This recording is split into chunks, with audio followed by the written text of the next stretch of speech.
बिस्मिल्लाहिर्रहमानिर्रहीम। अस्सलाम वालेकुम फ्रेंड्स, मैं हूं ख़तीब अवान और मैं वेलकम करता हूं आपको अपने चैनल बर्ड सोसाइटी इन्फॉर्मेशन में। तो फ्रेंड्स, आज की जो वीडियो का टॉपिक है वो है हमारे बॉक्स पे कि बॉक्स हमने कैसे लगाने हैं। आपको पता है ब्रीडिंग सीज़न शुरू होने वाला है और ह्यूमिडिटी जो है कि काफ़ी कंट्रोल में आ चुकी है, तो इसलिए मैंने सोचा कि चंद पेयर्स को मैं बॉक्स लगा दूं। तो फ्रेंड्स, बॉक्स लगाने से पहले सबसे पहले आपको जिन चीज़ों का ख्याल रखना होगा वो ये है कि सबसे पहले अपने बॉक्स को निकालें, उसको अच्छी तरह धो लें। धोना नहीं है बल्कि लकड़ी के बॉक्स को हम धोएंगे नहीं। अगर आपके पास मटकी हैं तो मटकी को अच्छी तरह धोएंगे और उसको अंदर से ब्रश से साफ़ करेंगे और साफ़ करने के बाद धूप में रख देंगे 2 से 3 दिन के लिए। अगर बॉक्स आपके पास, बॉक्स को निकालें और उसको अच्छी तरह खुरच लें, उसके ऊपर जो कुछ लगा हुआ है, बिटकें वगैरह लगी हुई हैं, इनको खुरच लें और अंदर से इसको अच्छी तरह साफ़ करें। साफ़ करने के बाद 2 से 3 दिन के लिए इसको आपने धूप लगवानी है लाजमी, ताकि जो इसके अंदर छोटे छोटे जो कीड़े होते हैं जो हमें नज़र नहीं आते, जो इनकी ये जो साइड पे जो बारीकियाँ इनमें इनके अंदर चले जाते हैं और वो छुप जाते हैं, वो नज़र नहीं आते, उसको आपने 3 दिन धूप लगवानी है अच्छी तरह। और धूप लगाने के बाद हमने सबसे पहले का क्या काम करना है, इसको साफ़ करने के बाद हमने सबसे पहले कोपेक्स पाउडर ले लेना है। कोई कोपेक्स पाउडर लेके तो इसको हमने इसके अंदर छिड़क लेना है। इसकी साइडों पर इसकी जो चीज़ें नज़र, जिसमें हम समझते हैं कि इसको सेंटर में नहीं आपने लगाना, इसको बल्कि साइडों पे लगाना है। और हाथ से भी अगर कोशिश करें आप कपड़े के साथ लगा के इसको मल लें। अच्छा, मलने के बाद आप ये साइडों पे भी मल लें इसको थोड़ा थोड़ा और इसके नीचे फेंक दें। अच्छा फ्रेंड्स, इसके बाद हमने करना क्या है, इसके बाद हमने ये आपको नज़र आ रही है, इसे मुंज भी बोलते हैं और इसको कूची भी बोलते हैं हम लाहौर में।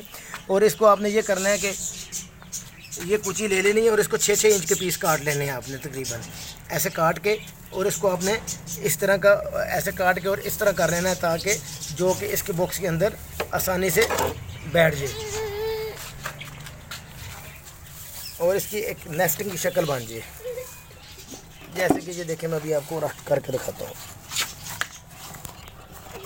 इसको आपने अंदर ऐसे बिछा देना है, एक तय आपने ऐसे सीधी लगा देनी है और दूसरी जो तय है आपने उठा के इसको अपोजिट साइड पे ऐसे लगानी है, जिससे एक घोंसला टाइप बन जाए इसका।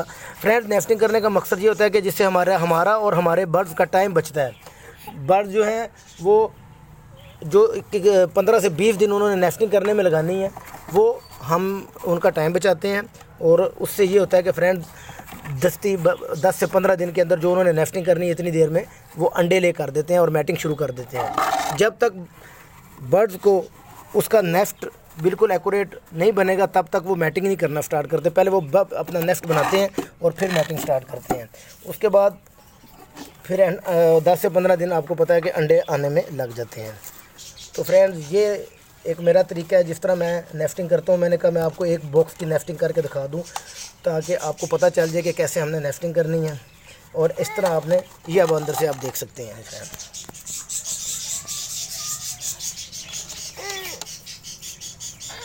तो फ्रेंड्स, ये थी हमारी आज की वीडियो। इंशाल्लाह इसी तरह के मैं आपको वीडियो बना के दिखाता रहूँगा। फिर सीज़न स्टार्ट हो गया इंशाल्लाह, तो जैसे जैसे मेरे पास लेइंग आएगी, अंडे आएंगे या बच्चे आएंगे, मैं इंशाल्लाह आपको दिखाता रहूँगा। तो फ्रेंड्स, अगर आपको मेरी वीडियो अच्छी लग रही है तो प्लीज़ लाइक करें और सब्सक्राइब करें मेरे चैनल को, ताकि मैं आपके लिए इसी तरह की वीडियो लेके आता रहूँ। अल्लाह हाफिज़, इंशाल्लाह फिर मुलाकात होगी।